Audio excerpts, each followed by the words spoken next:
내일은 오늘보다 더 괜찮을 거야. 우리가 매일같이 되뇌는 이 위로가 사실 삶이 준비한 가장 잔혹한 거짓말이라면 어떨까요? 한 철학자는 냉정하게 말합니다.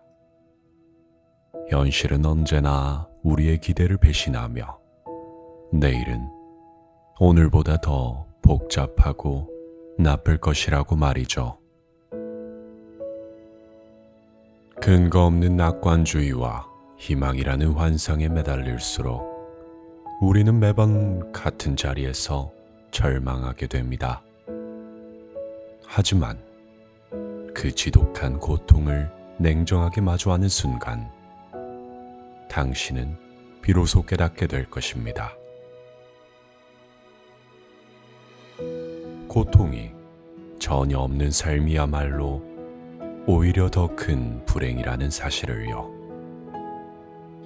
거친 파도를 견디는 모든 배의 밑바닥에는 저희 눈에 보이지 않는 무거운 무게추가 숨어 있습니다. 무게추가 없다면 배는 잠시도 견디지 못하고 표류하겠죠. 인생이라는 거친 바다에서 우리를 흔드는 근심과 고통은 사실 우리가 침몰하지 않도록 중심을 잡아주는 필연적인 무게추입니다. 허망한 기대를 내려놓고 내면 깊은 곳에 잠들어 있던 진짜 나의 힘을 깨워야 할 시간입니다. 오늘 밤 또는 오늘 하루를 시작하는 이 시간, 쇼펜하우어가 건네는 가장 냉정하지만 가장 단단한 위로에 귀를 기울여 보세요. 그러니 여러분도 다가오는 고통을 피하지만 말고 당당히 응시하시길 바랍니다. 도래기 책방의 쇼펜하우어 시작합니다.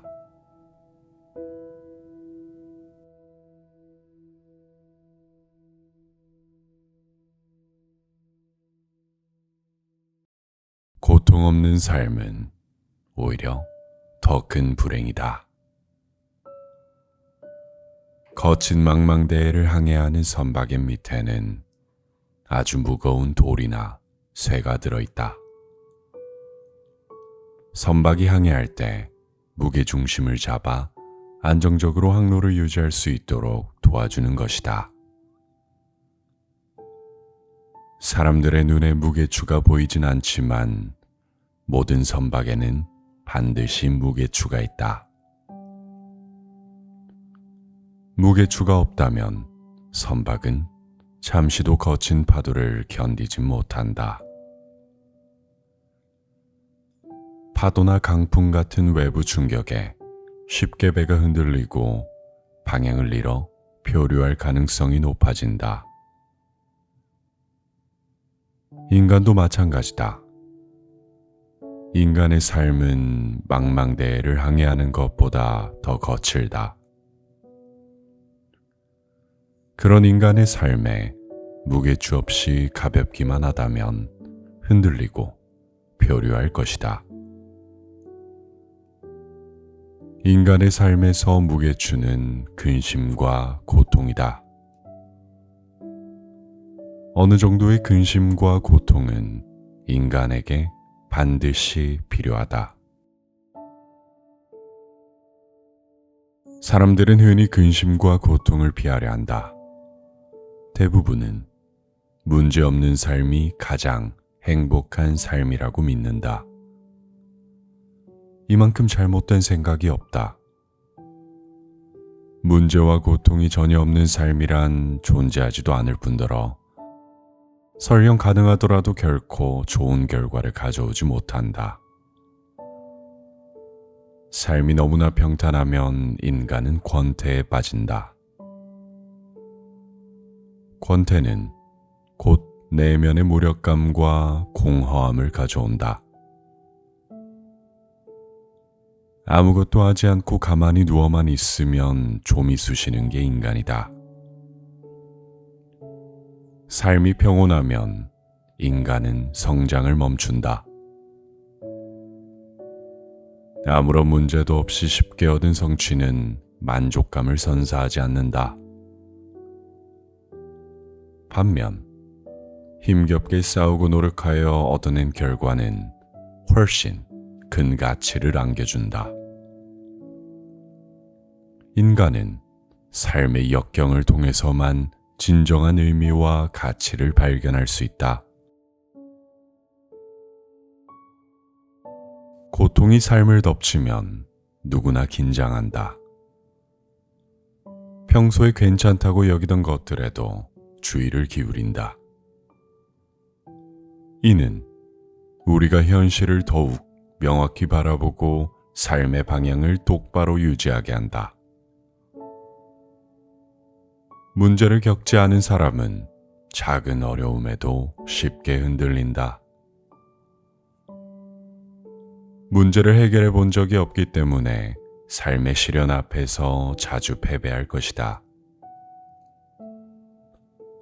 하지만 일정한 어려움을 견디며 살아온 사람은 더 큰 문제 앞에서도 당황하지 않는다. 오히려 침착하게 문제를 해결한다.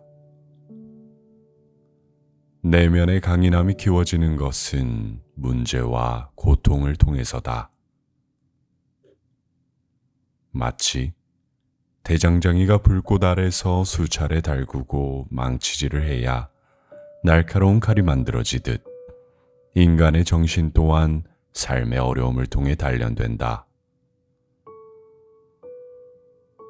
결국 삶의 문제와 고통은 나를 더 나은 존재로 성장시키기 위한 필연적인 과정이다. 인생의 길 위에서 만나는 수많은 난관을 피하지 말고 마치 폭풍 속에서 담대히 방향타를 쥐고 선 배의 선장처럼 당당하게 맞서야 한다. 문제와 고통이라는 무게추를 현명히 다룰 줄 아는 사람만이 인생이라는 거친 바다에서 올바른 방향으로 항해할 수 있다. 당신에게 지독한 시련이 찾아왔다면 축하하라. 이제 당신은 더 강해질 준비가 된 것이다. 다른 삶을 시작할 순간이다. 삶이란 가까이서 보면 추악하며 아름다움은 항상 멀리 떨어진 곳에서만 존재한다. 인생이란 마치 거칠게 만들어진 모자이크 그림과 같다. 가까이서 보면 불규칙한 조각들과 거친 경계가 선명하게 드러난다. 완성되지 않은 혼돈만 보일 뿐이다. 하지만 멀리서 보면 어떠한가? 우아한 그림 한 점처럼 보일 것이다. 삶이란 멀리 떨어져서야 비로소 형태를 갖추고 아름답게 보인다. 삶을 지나치게 가까운 거리에서 바라보면 작은 문제들도 거대한 위기처럼 보이기 마련이다. 살면서 무수히 많은 문제를 겪고 그 문제가 영원할 것처럼 느껴진 적이 많지 않은가? 타인이 보면 그저 그런 일이라고 할 만한 일이 나에게 일어나면 죽을 만큼 힘들진 않았는가? 한 걸음도 움직이지 못할 것처럼 느껴지는 문제들은 사실 조금만 떨어져서 보면 충분히 넘어갈 수 있는 장애물일 뿐이다. 우리가 삶의 문제를 마주했을 때 느끼는 과장된 고통은 너무 밀착하여 삶을 바라보기 때문이다. 지금 겪는 고통이 영원히 지속될 것 같은 착각을 일으키는 것은 내가 내 삶하고 너무 가깝기 때문이다. 밀착해 있기에 작은 흠집이나 상처가 전체를 압도하는 것처럼 느껴진다. 마치 눈앞의 나무 하나가 숲 전체를 가리는 것과 같은 이치다. 타인의 삶이 더 아름다워 보이고 타인의 고통은 괜찮은 일처럼 느껴지는 것은 타인과 나는 항상 멀리 떨어져 있기 때문이다. 타인에게 일어난 일이 나에게 일어나면 몹시 괴로운 일이 되고, 내가 지금 누리고 있는 것을 타인이 본다면 내 삶 역시 부러움의 대상일 수 있다. 인생의 모든 장면은 멀리 떨어져 있을 때에야 비로소 아름다움이 드러난다는 사실을 인정하는 순간, 삶의 문제들은 더 이상 극복 불가능한 장애물이 아니라 인생이라는 여정의 한 부분이 된다. 작은 어려움이나 순간의 실패도 인생이라는 전체적인 그림 속에서는 오히려 자연스러운 일부로 자리 잡는다. 삶이 혼란스럽고 때로는 감당하기 어렵게 느껴지는 이유는 문제 그 자체의 크기보다는 삶과의 거리가 너무 가까워서다. 자신의 삶과 자기 사이의 거리가 지나치게 가깝기에 우리 자신을 객관적으로 볼 수 없게 된다. 문제에 집착하게 되고 집착이 시야를 더 좁히며 지금 겪고 있는 고통이 삶 전체를 지배하는 것처럼 느껴지게 만든다. 삶은 너무 밀착하여 보면 고통이 되고 너무 멀리 떨어지면 의미를 잃는다. 중요한 것은 적당한 거리다. 한 발 물러서서 바라보면 지금 나에게 일어나는 일은 사실 그다지 큰 일이 아니다. 당신이 지금 겪고 있는 고통은 삶의 끝이 아니라 삶이라는 그림의 한 조각이다. 나에게 일어난 일이기 때문에 유독 힘든 것 뿐이다. 현재의 고통은 영원하지 않다. 단지 지금 너무 가깝게 보고 있을 뿐이다. 당신이 겪는 고통이 크다고 느껴질 때 기억하라. 모든 것은 결국 시간이 흐르면 작아진다. 오늘은 나쁘며 내일은 더 나쁠 것이다. 그렇게 최악에 이를 때까지 계속된다. 내일은 오늘보다 괜찮을 것이라는 말은 흔히 사람들이 입버릇처럼 뱉는 말이다. 내일이 오늘보다 나을 것이라는 믿음은 삶이 준비한 가장 잔혹한 거짓말이다. 사람들은 내일이라는 단어에서 희망을 찾는다. 오늘 느끼는 고통과 괴로움, 불만족을 내일이라는 가능성으로 견디려 한다. 그러나 실제 삶은 기대와는 정반대의 방향으로 움직인다. 오늘의 문제는 시간이 지날수록 더 깊어지고 복잡해진다. 현실은 우리의 기대를 배신한다. 삶의 문제란 썩은 물 같은 것이다.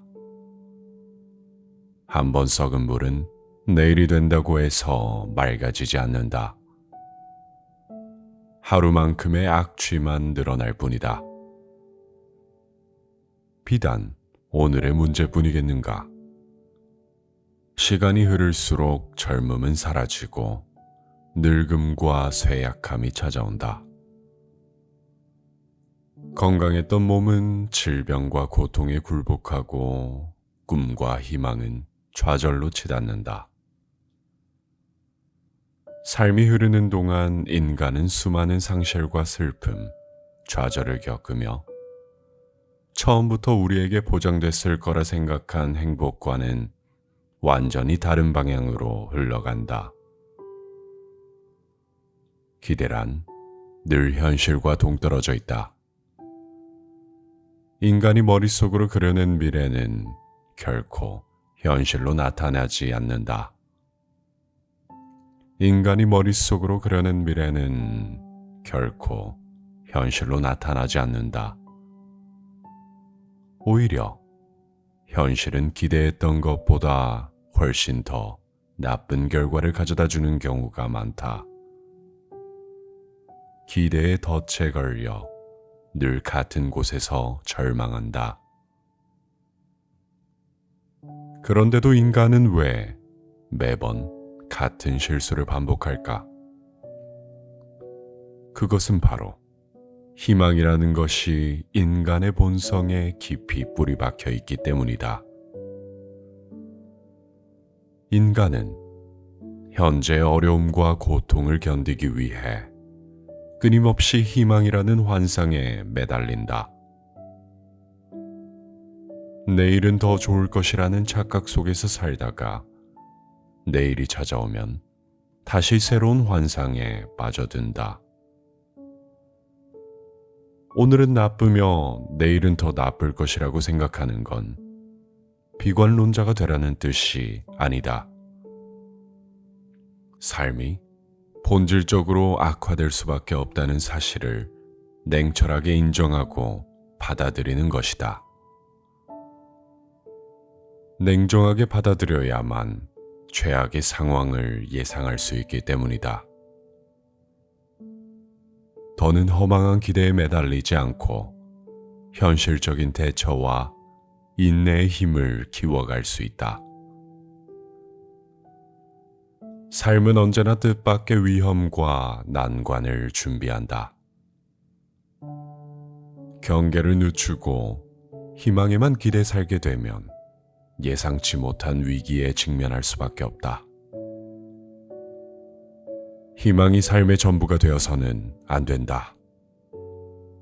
희망은 삶의 일부일 뿐이다. 그 이면에는 냉정한 현실 판단과 준비가 있어야 한다. 삶은 예상할 수 없는 불확실성의 연속이다. 미리 예상하고 준비하지 않으면 그 충격에 쓰러질 수밖에 없다. 미래에 대한 맹목적인 낙관은 삶을 지탱하는 데 도움이 되지 않는다.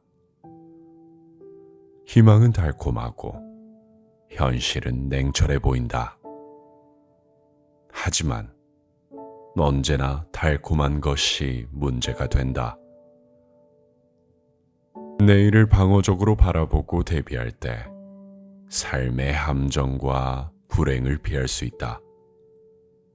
내일은 언제나 더 어려운 문제를 가져올 수 있다. 내일이 오늘보다 더 나을 것이라는 근거 없는 낙관에서 벗어나 언제 닥쳐올지 모르는 불행을 차분히 준비하라. 최악을 예상하고 수용하는 자만이 최악을 넘어설 힘을 얻는다. 인간은 자신이 가진 것은 거의 생각하지 않고 항상 부족한 것만 생각한다. 만약 당신이 몸도 잃 곳 하나 없는 상태라고 가정해 보겠다. 밖은 비바람이 몰아치고 때로는 숨 막히는 더위와 뼈를 아리는 추위가 엄습한다. 아마도 당신은 간절히 몸을 피할 수 있는 곳을 원할 것이다. 비바람만 막을 수 있다면 무엇이든 괜찮다고 생각할 것이다. 몸을 누일 수 있는 아주 작은 공간이 생긴다면 당신은 몹시 기뻐할 것이다. 하지만 그것도 잠시다. 이내 약간의 활동을 할 수 있을 정도로 더 넓은 공간을 원하게 될 것이다. 그 다음엔 그 공간에 필요한 물건이 하나둘씩 생기기를 원할 것이다. 조금 더 넓은 공간이 생기고 집안에 하나둘씩 가구가 생겨도 당신의 결핍은 멈추지 않을 것이다. 더 크고 더 좋은 물건을 계속해서 갈망할 것이다.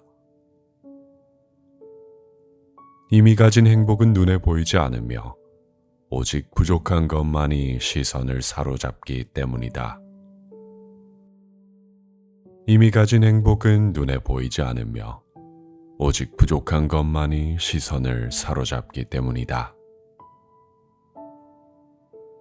우리의 삶은 그림자를 쫓는 것처럼 끊임없이 가지고 있지 않은 무언가를 갈망하는 데 쓰인다.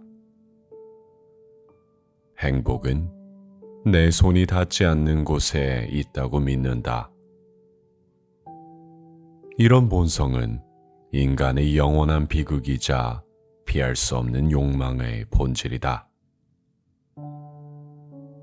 인간을 지속적인 불행과 불만족 속에 묶어둔다.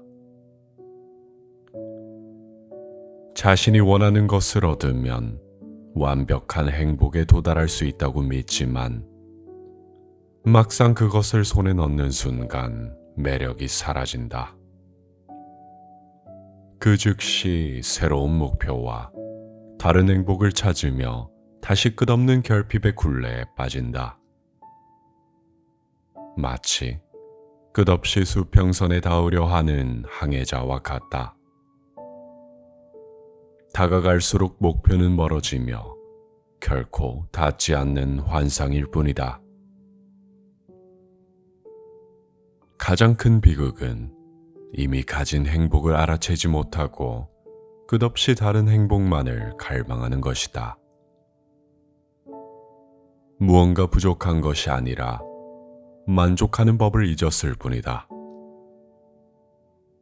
만족할 줄 모르는 욕망은 인간을 영원한 결핍감 속에 가두며 끝없는 불안과 불만족을 낳는다. 이미 풍성한 삶을 살아가고 있음에도 인간은 자기 내면의 결핍으로 인해 불행을 느낀다. 불행의 주된 원인은 가진 것에 대한 끊임없는 불만족이다. 나를 불행하게 만드는 것은 소유의 결핍이 아니라 이미 가진 것들에 대한 감사와 인식의 결핍이다. 진정한 행복은 새로운 것을 얻는 데 있지 않고 이미 가진 것을 진정으로 바라보고 가치를 알아보는 데 있다. 우리의 삶에 이미 존재하는 것들을 충분히 누릴 줄 아는 능력이야말로 진정한 행복의 열쇠이다. 결국 인생에서 가장 큰 결핍은 외부에 있는 것이 아니라 우리 내면에 존재한다. 우리의 욕망을 채우기 위한 외부의 무언가가 아니라 우리가 이미 손에 쥐고 있는 것들을 보는 눈을 기르는 것이 필요한 것이다. 마침내 우리는 깨닫게 될 것이다. 내가 진정으로 원하는 것은 언제나 이미 내 안에 있었다는 것을. 결국 행복은 외부에서 채워지는 것이 아니라 자신이 가진 삶을 충분히 음미할 때 비로소 실현될 수 있다. 내가 행복에 닿지 못하는 이유는 행복이 멀어서가 아니라 나의 욕망이 행복을 가리고 있기 때문이다. 죽음이 닥쳐올 때에야 인간은 자신이 영원히 살 수 있다는 교만한 환상이 얼마나 무력한 거짓말이었는지 깨닫는다. 살아가는 동안 저지르는 가장 큰 실수 중 하나는 모든 게 영원할 것이라고 생각하는 것이다. 삶은 본래 유한하고 일시적인 성질을 갖는다. 그러나 인간은 삶의 한계를 부정하고 마치 자신이 영원히 존재할 수 있는 것처럼 살아간다. 현재의 순간을 온전히 살지 못하고 미래의 환상이나 과거의 후회 속에 빠져 살면서 자신의 존재가 무한한 것으로 착각하는 것이다. 죽음이라는 필연적인 현상에 다다를 때까지 삶을 낭비한다. 이러한 착각이 생기는 이유는 자신을 삶의 중심에 두기 때문이다. 온 우주가 자신의 욕망과 목표를 위해 존재한다고 믿기 때문에 발생한다. 나에게 주어진 시간은 무한하고 풍족하기에 중요한 결정을 미루거나 순간에 가치 있는 경험을 소홀히 대한다. 삶이 무한하다는 착각은 수많은 실수를 반복하게 만든다. 삶이 영원히 이어질 거라는 착각 속에서 주변 사람들과의 관계, 소소한 기쁨, 단순한 순간의 가치들을 놓치고 만다. 자신이 이루지 못한 목표나 채우지 못한 욕망을 미래로 계속 미루다가 죽음의 순간에 다다라서야 자신이 가진 모든 시간이 얼마나 소중했는지 뒤늦게 깨닫게 된다. 죽음이 인간에게 두려움으로 다가오는 이유는 죽음 자체 때문이 아니다. 죽음 앞에서 삶을 비로소 명확히 보게 되는 순간 자신이 살아온 방식과 삶에 대한 오해를 깨닫기 때문이다. 죽음이 두려운 이유는 진정으로 삶을 나의 의지대로 살지 못한 것에 대한 후회와 슬픔 때문이다. 죽음의 두려움은 존재의 소멸이 아니라 살아있을 때 삶의 진정한 가치를 알아보지 못하고 인생을 허비하는 것에서 기인한다. 역사를 되돌아봐도 죽음의 문턱에서 삶을 되돌아보며 후회를 하는 사람들이 넘쳐난다. 하지만 누군가의 간절한 외침을 들어도 잠깐만 마음이 움직일 뿐 삶이 영원할 거라는 생각은 쉽게 바뀌지 않는다. 유한하다는 것은 끝이 있다는 것이다. 만약 지금 당신의 책상 위에 작은 시계가 하나 있고 그 시계에는 당신이 죽는 시간이 표시되어 있다면 어떻게 할 것인가? 1분 1초가 줄어드는 것이 생명이 줄어드는 것처럼 느껴질 것이다. 마침내 모든 숫자가 0을 가리킬 때 자신의 삶에 완벽히 만족하는 사람은 없을 것이다. 분명 자신의 인생을 되돌아보며 저마다 어떤 후회를 할 것이다. 죽음 앞에서 가장 잔인한 감정은 후회다. 인간이 죽음 앞에서 진정한 삶을 바라보게 되는 순간은 언제나 너무 늦다. 이것이 인간이 지닌 궁극적인 비극이다. 진짜 삶을 이해하는 순간이 죽음의 문턱이라는 것은 인간이 맞이할 수밖에 없는 가장 큰 슬픔이다. 진정으로 두려워해야 하는 것은 죽음이 아니다. 삶을 잘못 이해하고 살아가다 뒤늦게야 진실을 마주하는 그 순간이다. 완벽히 후회하지 않는 삶은 없을지 모르지만 덜 후회하는 삶은 존재할 수 있다. 덜 후회하는 삶을 사는 방법은 단 한 가지밖에 없다. 삶의 유한함을 깨닫고 오늘이 삶의 마지막 날인 것처럼 사는 것이다. 미루지 마라. 그게 무엇이 됐든 미루지 마라. 인생은 생각보다 짧고 죽을 때가 돼서야 하는 후에는 생각보다 아프다. 힘은 위기가 찾아오기 전까지 잠들어 있다. 일상의 평화로움 속에서 우리는 자신을 약하고 무기력한 존재로 단정짓는다. 큰 변화도 없이 안정적으로 흘러가는 일상에서는 나의 능력과 한계를 시험받을 일이 없기 때문이다. 안락함 속에서 인간은 자신의 진정한 능력을 알 수 있는 기회를 얻지 못한다.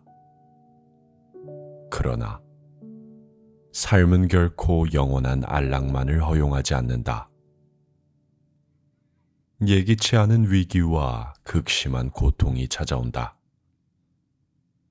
그때 인간은 자기 내부에 잠들어 있던 진정한 힘과 마주하게 된다. 갑작스러운 사고나 질병, 사랑하는 사람의 상실과 같은 극한의 상황, 믿었던 사람의 배신, 사기, 기만이 닥쳤을 때 스스로를 다시 돌아보고 자신의 내면 깊숙한 곳에서 일어나는 놀라운 변화에 직면한다. 스스로를 다시 돌아보고 자신의 내면 깊숙한 곳에서 일어나는 놀라운 변화에 직면한다. 평범한 일상 속에서라면 결코 깨닫지 못했을 강렬한 힘과 견고한 인내가 자신도 모르게 솟아오르는 것이다. 마치 얼어붙은 차가운 물이 내면에 품고 있는 숨겨진 열기와 같다. 차갑게 얼어붙어 움직임조차 멈춘 듯 보이는 물이라도 그 내부에는 결코 눈으로 보이지 않는 열이 숨어 있다. 이 열기는 물을 녹이기 위한 조건이 갖추어질 때 비로소 모습을 드러낸다. 마찬가지로 인간 또한 내부에 잠재된 힘을 인지하지 못한 채 살아가다가 외부로부터의 강렬한 자극이나 위기의 순간이 찾아왔을 때 자신 안에 숨겨진 강력한 힘과 마주하게 되는 것이다. 하지만 인간의 비극은 여기에서 끝나지 않는다. 더욱 비극적인 것은 그토록 강력한 잠재력을 지니고 있음에도 불구하고 자신이 어떤 존재인지 객관적으로 파악할 수 없다는 사실이다. 매일 거울 앞에 서서 자신을 바라보지만 결코 자신의 진짜 모습을 객관적이고 정확하게 볼 수 없다.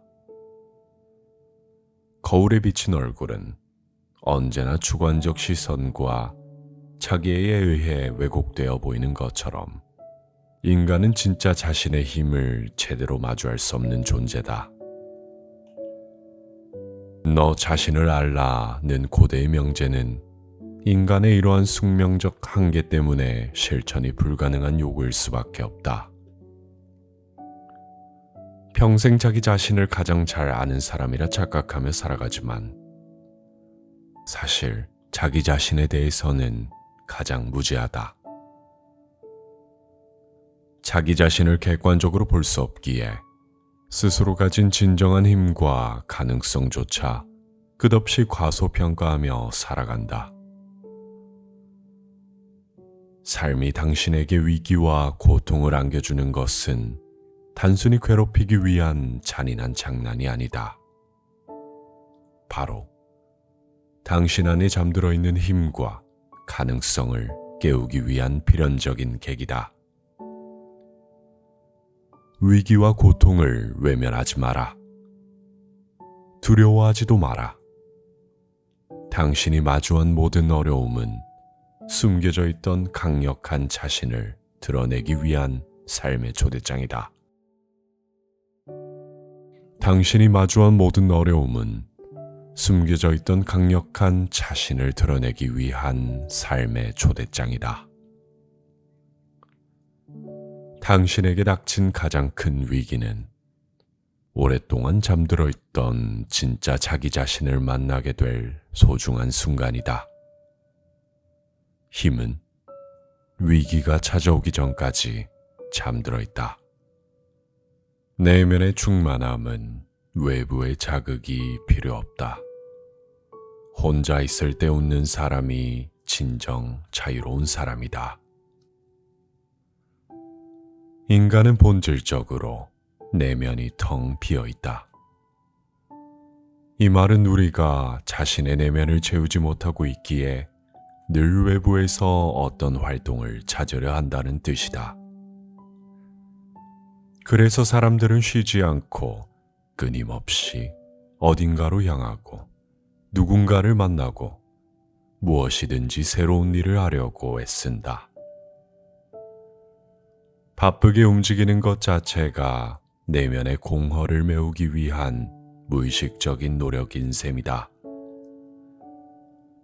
외부에서 들려오는 소리와 타인의 목소리 속에서 자신의 공허한 마음을 잠시나마 잊으려 한다. 이런 이유로 사람들은 홀로 있는 것을 몹시 견디기 어려워한다. 많은 사람들은 혼자 남겨지는 순간 텅 빈 방 안에 갇혀 있는 듯한 외로움을 느낀다. 결국 홀로 있는 시간을 견디지 못하고 누군가를 찾는다. 불필요한 약속을 잡고 쓸데없는 잡담 속으로 자신을 밀어넣는다. 자신을 채우지 못하는 사람일수록 바깥으로 끊임없이 나가야만 편안함을 느낀다. 자신의 내면을 충만하게 채우는 사람들은 어떨까? 그들은 혼자 있는 시간을 고통스럽게 느끼지 않는다. 오히려 그런 고독을 기다린다. 심지어 즐기기까지 한다. 홀로 있을 때 더욱 평화롭고 자유롭다고 생각한다. 이들에게 혼자 있다는 것은 지루함이 아니다. 공허함도 아니다. 오히려 내면의 사유와 상상력을 키우고 정신세계를 더욱 풍요롭게 만드는 가장 좋은 시간이다. 나는 어떤 사람들이 혼자 있을 때 지루해하거나 불안해하는 모습을 결코 놀랍게 여기지 않는다. 많은 사람들이 심지어 혼자 있을 때는 웃을 수조차 없다. 그들에게 혼자 웃는다는 건 매우 어색하고 부자연스러운 행위다. 심지어 바보 같은 짓으로 느껴질 것이다. 그런데 이런 생각은 중요한 질문을 던지게 만든다. 과연 웃음이라는 것은 혼자 있을 땐 전혀 의미가 없는 것일까? 웃음은 단지 다른 사람들과 소통하기 위해 만들어진 일종의 신호일까? 그렇지 않다. 혼자 있을 때 웃을 수 없다는 것은 사실 더 깊고 근본적인 이유에서 비롯된다. 그것은 바로 내면이 비어있고 스스로의 마음에 생겨난 생각조차 충분히 즐길 수 없는 사람들이 겪는 문제다. 즉, 혼자서 웃을 수 없는 사람은 정신적 무감각 상태라는 깊은 문제를 드러내고 있는 것이다. 그리스의 철학자는 이런 정신적 상태를 감각 없음과 마음의 둔함이라고 표현했다. 혼자 있을 때는 내면의 풍부한 이야기를 만들어내지 못하는 것이다. 반드시 외부의 자극과 타인의 존재가 필요한 사람들이다. 흥미롭게도 동물들은 결코 웃지 않는다. 혼자 있을 때도, 무리 속에 있을 때도 웃지 않는다. 오직 인간만이 웃을 수 있다.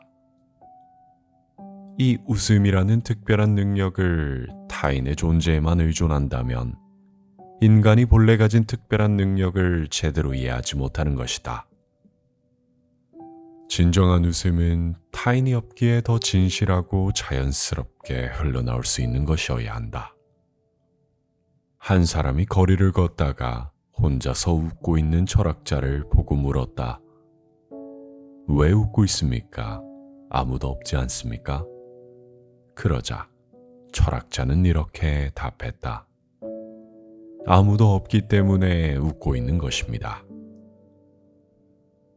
이 간단한 대답 속에는 매우 깊은 철학적 통찰이 담겨 있다.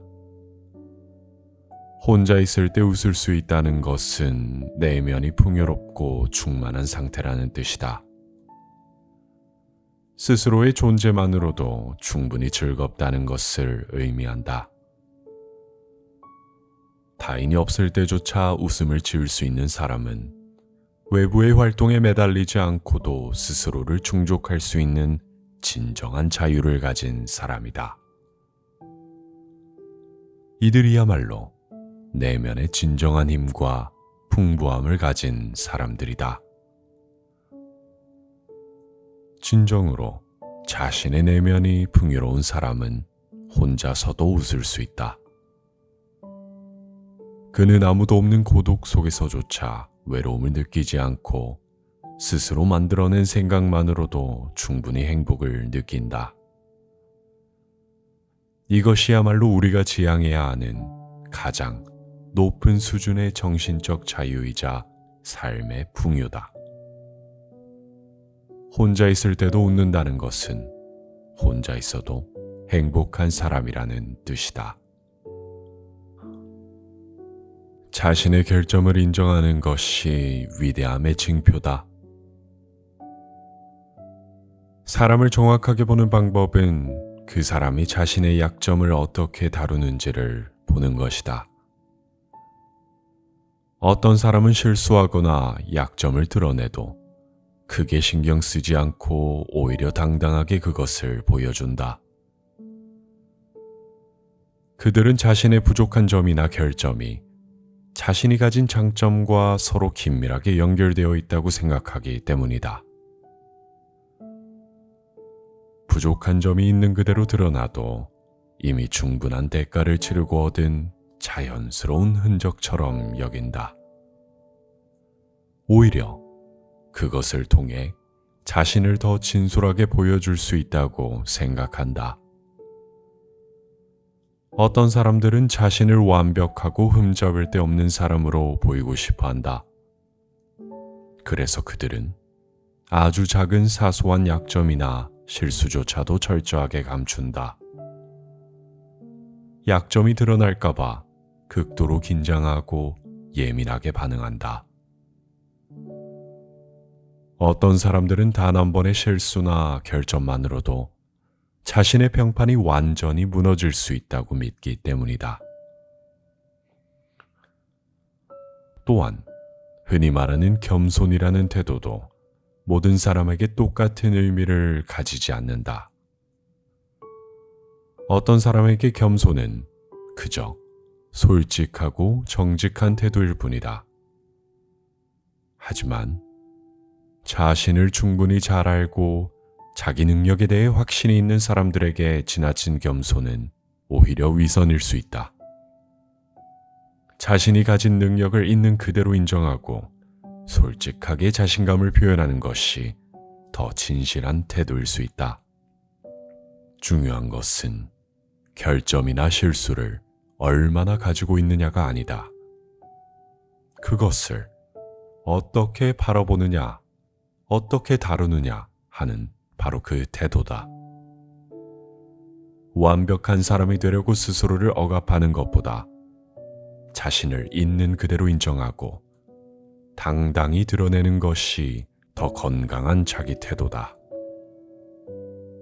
부족한 점을 숨기기 위해 안절부절 못하는 삶보다는 결점을 통해 오히려 더 매력적인 사람이 되는 삶이 더 가치 있다. 이러한 사실을 보면 겸손이든 결점이든 결국 인간은 진솔한 사람을 좋아한다는 건 변하지 않는다. 행복과 불행은 모두 내 안에서 태어난다. 모두가 좋은 환경에서 태어나고 싶어 한다. 풍요로운 삶, 명예로운 지위, 남들이 부러워하는 평가를 받으며 살고 싶어 한다. 하지만 정작 간과하는 건 환경이나 타인의 평가가 삶을 완전히 좌우하지 않는다는 사실이다. 우리가 느끼는 행복과 불행은 외부적 조건이 아니라 내면의 상태에서 비롯되기 때문이다. 삶의 축복은 세 가지가 있다. 이 세 가지로 인간의 행복이 결정된다. 첫째, 한 사람의 본질. 다시 말해, 가장 폭넓은 의미에서의 개인성으로 건강, 힘, 아름다움, 기질, 도덕적 성품, 지성 등이 포함된다. 두 번째, 한 사람이 가진 것. 이는 소유물과 재산 등 모든 유형의 소유를 뜻한다. 세 번째, 타인에게 어떤 평가를 받는가. 모두가 잘 알듯이 그가 다른 사람들에게 어떻게 비치는지다. 명예, 지위, 평판 등으로 나타난다. 이 세 가지 중에서 가장 중요한 것은 개인의 내적 구성, 즉, 한 사람의 본질이다. 그것이야말로 그의 감각과 욕망, 생각들의 총합으로부터 비롯되는 내면의 만족이나 불만족을 직접적으로 만들어내기 때문이다. 반면 주변 환경은 오직 간접적이고 매개적인 영향을 줄 뿐이다. 같은 외부 사건이라도 모두에게 똑같은 영향을 미치지 못하는 이유가 바로 여기에 있다. 같은 사건을 두고도 사람마다 전혀 다르게 반응한다. 누군가는 사소한 일에도 크게 상처받아 인생 전체가 흔들리지만 다른 누군가는 같은 일을 가볍게 넘기고 금세 일어난다. 그런 차이가 생기는 건 사건이나 환경이 아니라 그것을 받아들이는 내면의 방식 때문이다. 결국 우리의 삶은 우리가 세상을 바라보는 시선에 달려 있다.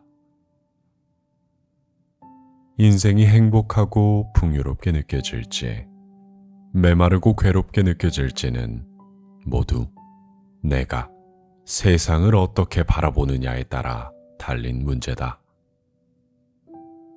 쉽게 말해, 모든 인간은 자기의식의 한계 안에 갇혀 있고, 자기 피부를 벗어날 수 없는 것처럼 결코 그 한계를 직접 벗어날 수 없다. 따라서 외부의 도움은 인간에게 그리 큰 의미가 없다. 무대 위에서 한 사람은 왕자이고 다른 사람은 장관이며 또 다른 사람은 병사나 장군이다. 그러나 이런 차이는 단지 외형적일 뿐, 이 모든 외형의 본질은 똑같이 한낱 배우일 뿐이다. 자신의 처지에서 오는 불안과 고통을 공유한다는 사실은 변하지 않는다. 인생도 마찬가지다. 지위와 부의 차이는 각자가 맡은 역할을 만들어주지만 결코 내면적 행복과 쾌락의 차이를 만들어내지는 못한다. 모두가 결국 똑같은 존재이며 고통과 고난 속에 살아가는 평범한 인간일 뿐이다. 고통의 원인은 저마다 다르겠지만 본질은 매우 비슷하다. 고통의 강도는 사람마다 다를 수 있지만 그것이 각자가 맡은 역할, 지위, 재산의 유무와 반드시 비례하지 않는다. 행복은 반드시 나 자신에게 달린 문제다. 내가 가진 것을 모두 빼앗기고 명예를 잃어도 내면이 견고하면 행복할 수 있다. 반대로 모든 것을 얻고도 내면이 공허하다면 불행할 수밖에 없다.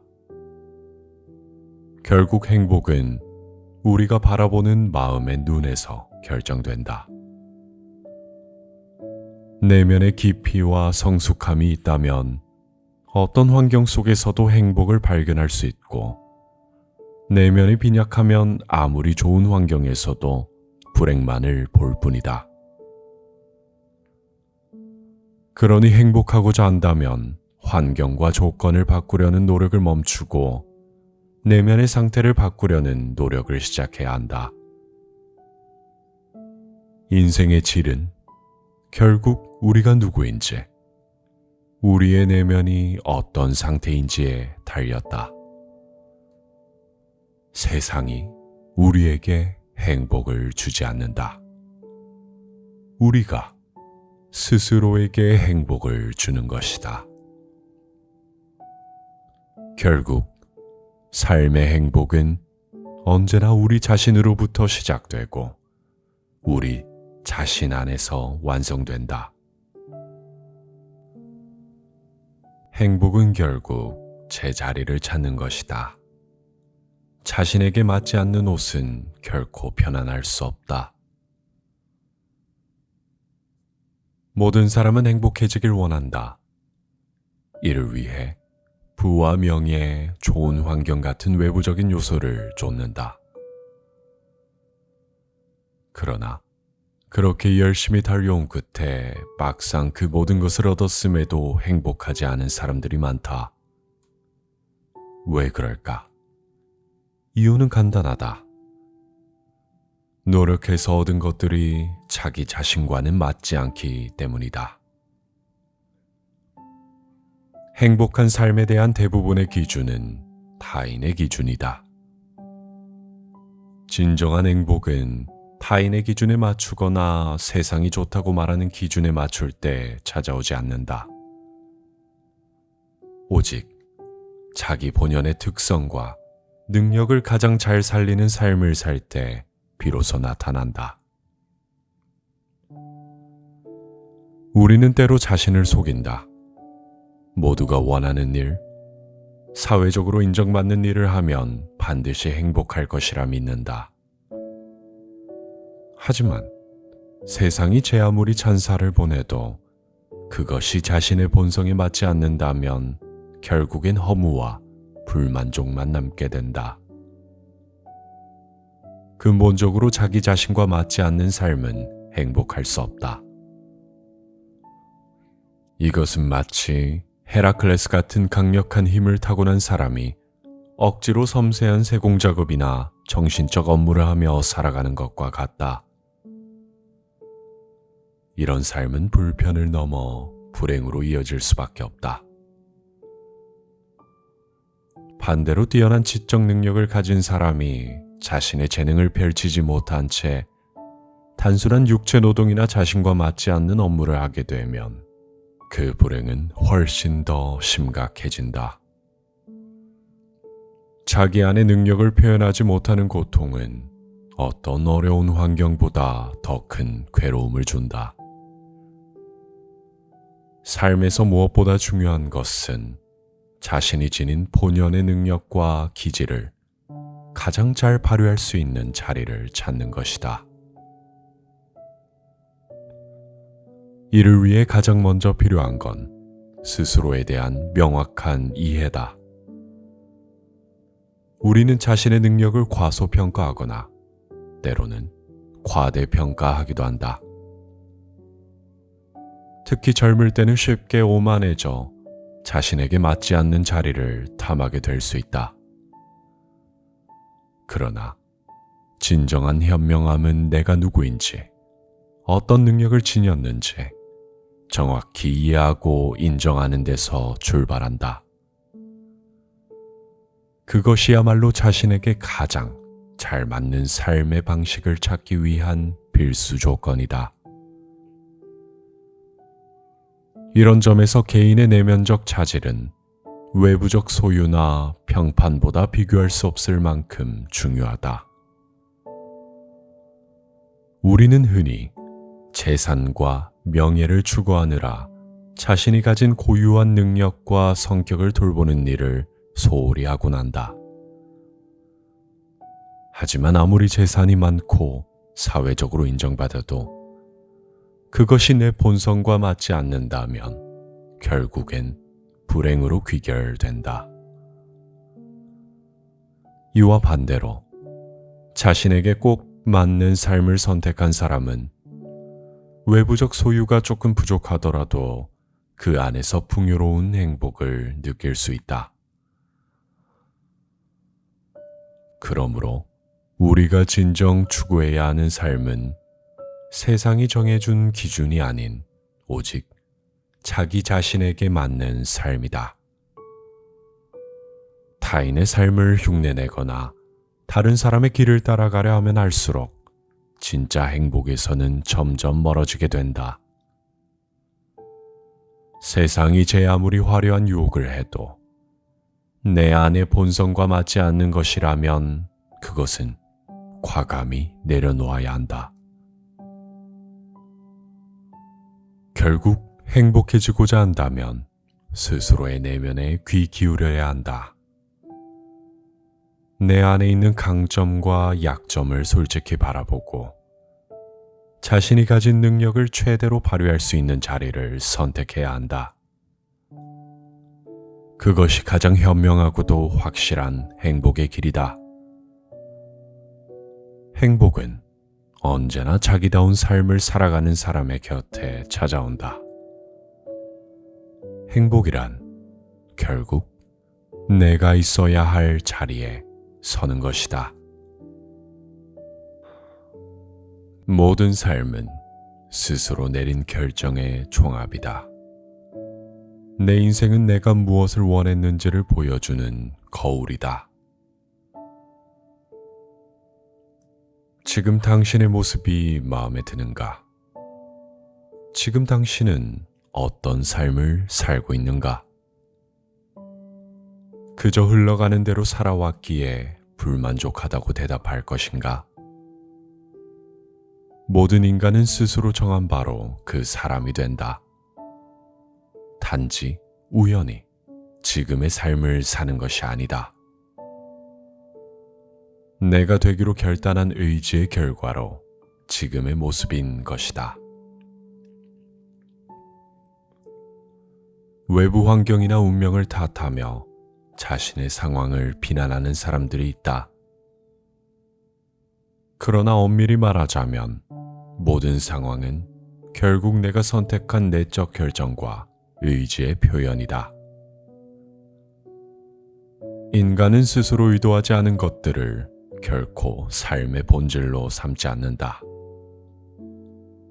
즉, 우리의 삶은 우연이 아니라 필연적인 자기 선택의 결과라는 것이다. 지금 내 모습은 과거의 특정한 선택들이 만들어낸 필연적인 결과이며 동시에 내가 원했던 내 모습의 명확한 투영이다. 만약 지금 경제적으로 어려움에 처해 있다면 그는 과거에 자신이 추구한 가치가 안정적인 경제력보다는 일시적인 즐거움이었음을 인정해야 한다. 인간관계의 상처로 괴로워하고 있다면 그것은 과거의 위험한 관계를 놓지 않았던 결정에서 비롯된 것이다. 반대로 사회적으로 성공하거나 존경받는 위치에 있는 사람 역시 그가 내린 일련의 결정들의 결과로 살아가고 있는 것이다. 인생은 복잡한 것처럼 보이지만 이면을 들여다보면 단순하다. 우리는 자신이 정말로 원하는 것을 선택하며 살고 있다. 사람은 결코 원하지 않는 것을 오랜 시간 동안 지속하지 못한다. 내 곁에 남아있는 사람들, 내가 종사하고 있는 일, 내가 가진 습관 하나까지도 결국 내가 선택한 것들이다. 깊은 인간관계에서 반복적으로 상처를 받는 사람은 자신이 의식적으로는 원치 않더라도 무의식적으로 애정과 인정에 대한 강렬한 욕구를 선택했기에 비슷한 상황을 만들고 있는 것이다. 이렇게 보면 삶은 결국 우리 자신에게 보내는 가장 명확한 메시지인 셈이다. 내가 하는 모든 행동과 선택은 내가 진정으로 원하는 것이 무엇인지 정확하게 알려주기 때문이다. 지금 나의 모습이 만족스럽지 않다면 그 이유는 외부 환경이나 다른 사람의 탓이 아니다. 내가 지금과 같은 삶을 살고 있는 이유는 스스로 이미 그런 삶을 살기로 결정했기 때문이다. 삶의 변화를 원한다면 그저 환경이나 타인을 탓할 것이 아니라 나의 결정을 냉정히 되돌아봐야 한다. 내가 선택한 모든 것이 나의 삶이 되었다는 이 진실은 때로 고통스럽고 불편할 것이다. 하지만 한편으로는 가장 강력한 힘이 되어준다. 내 삶을 만드는 것이 나의 의지와 결정이라면 지금 내가 다른 의지를 품고 다른 결정을 내리면 인생이 달라진다는 것이다. 내 삶은 결코 우연의 결과가 아니다. 불행히도 내 삶이 이렇게 되었다고 자책하거나 원망하지 마라. 냉정하게 바라볼 때다. 내 삶은 오직 내 선택의 명확한 종합이다. 나 자신이 내린 가장 엄격한 심판이다. 다른 삶을 살고 싶다면 다르게 생각하고 다른 결정을 할 시간이다. 내가 달라지면 내 삶도 달라진다. 실수 없이 배우는 교훈은 없다. 아무런 실수도 하지 않는 방법이 하나 있다. 바로 인생을 착하게만 사는 것이다. 순진무구함 그 자체로 아무런 도전도 하지 않고 아무런 반발도 없으며 그 누구와도 엮이지 않은 채 사는 것이다. 그러나 이러한 삶이 과연 행복한 삶이라고 할 수 있을까? 실수는 도전과 경험에서만 나오기 때문이다. 우리가 실수를 저지르는 이유는 삶이 본래 불확실하고 예측 불가능한 수많은 상황으로 가득 차 있기 때문이다. 도전하고 부딪히고 때로는 실패하는 과정이야말로 인생이 우리에게 교훈을 주는 한 방식이다. 실수를 경험하지 않은 사람은 결코 깊은 깨달음을 얻지 못한다.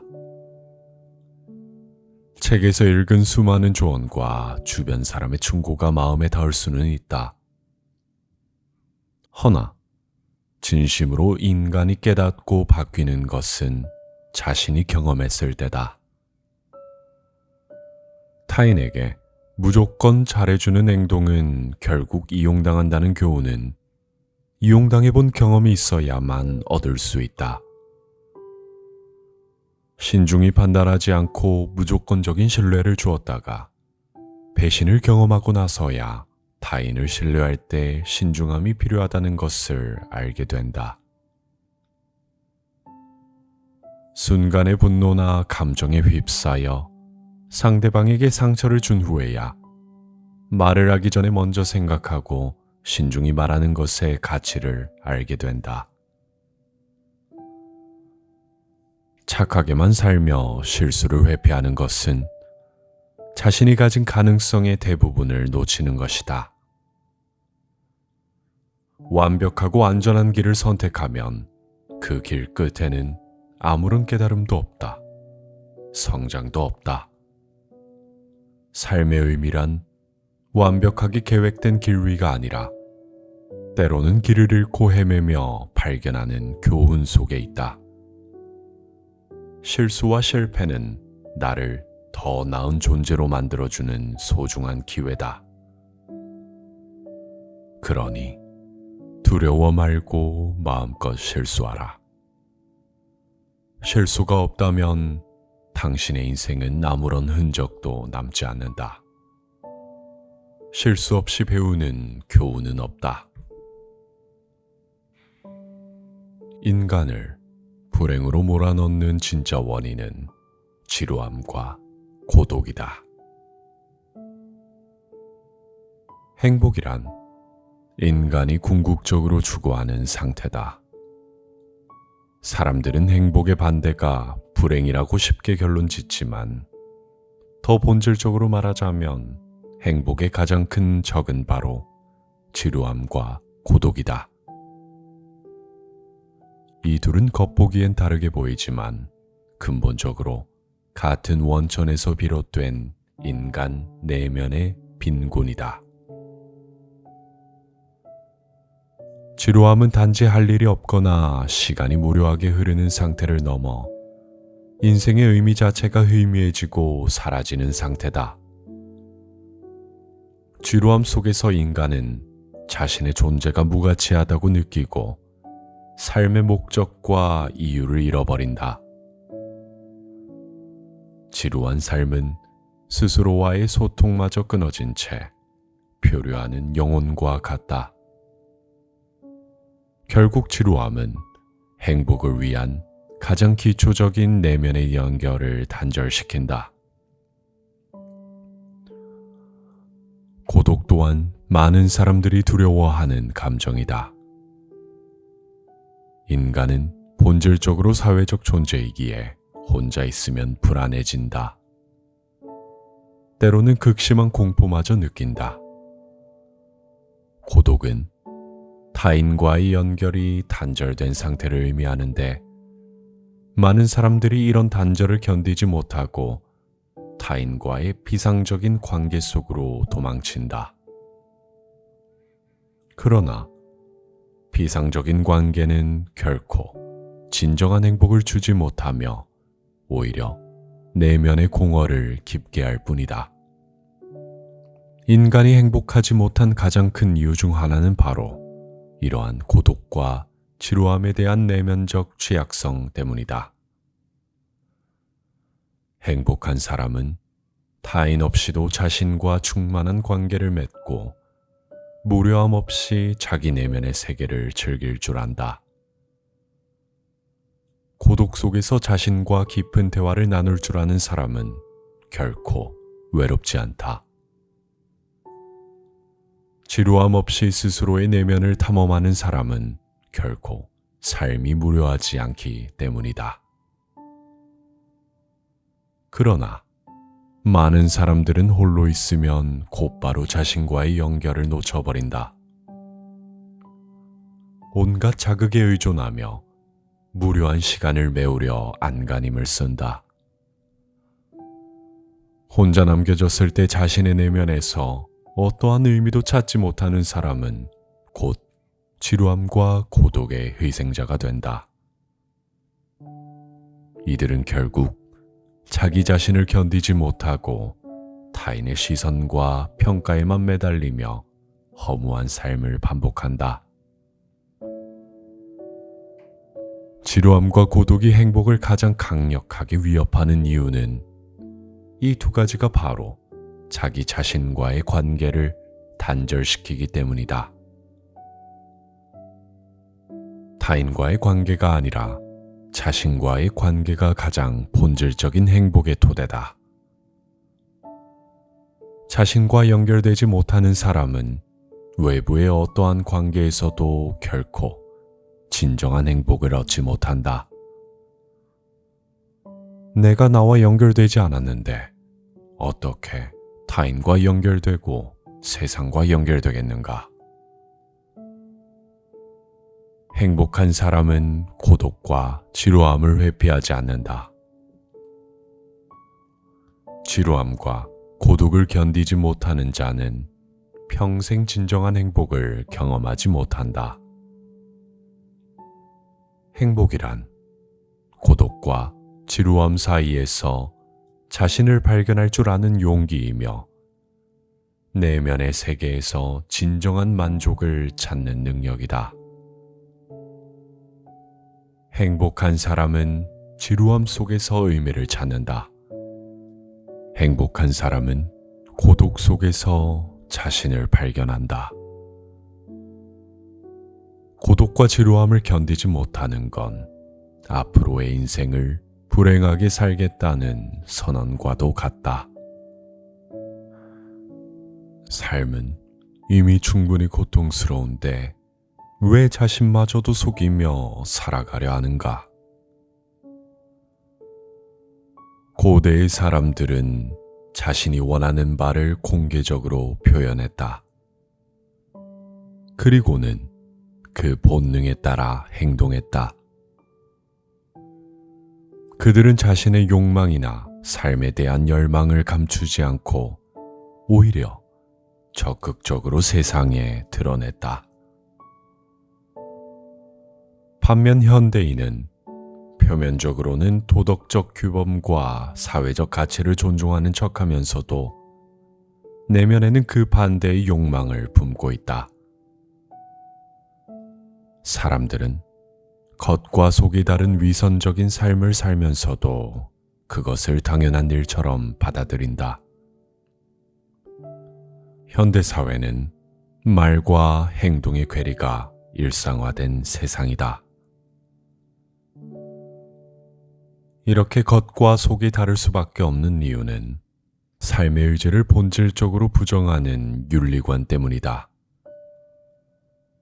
세상의 수많은 것들은 삶의 의지를 천천히 억제하라고 가르친다. 하지만 인간의 본성은 정반대로 움직인다. 사람들은 겉으로는 욕망을 부정하고 이성을 찬양하지만 실제로는 본능에 충실한 삶을 원한다. 이로 인해 사람들은 겉으로 드러나는 자신과 내면의 진정한 자신 사이에서 끊임없이 갈등한다.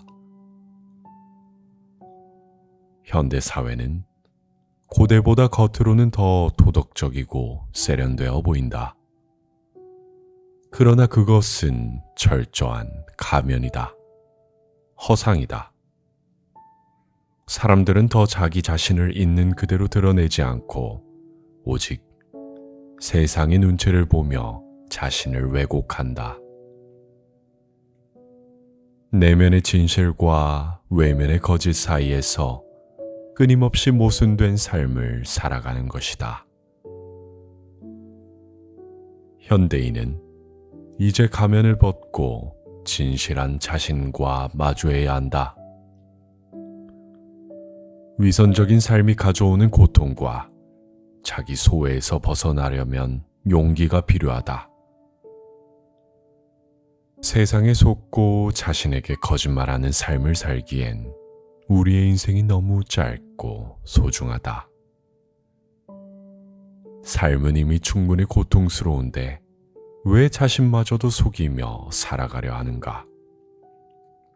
가면 속에서 보낸 하루는 결국 잃어버린 하루에 지나지 않는다.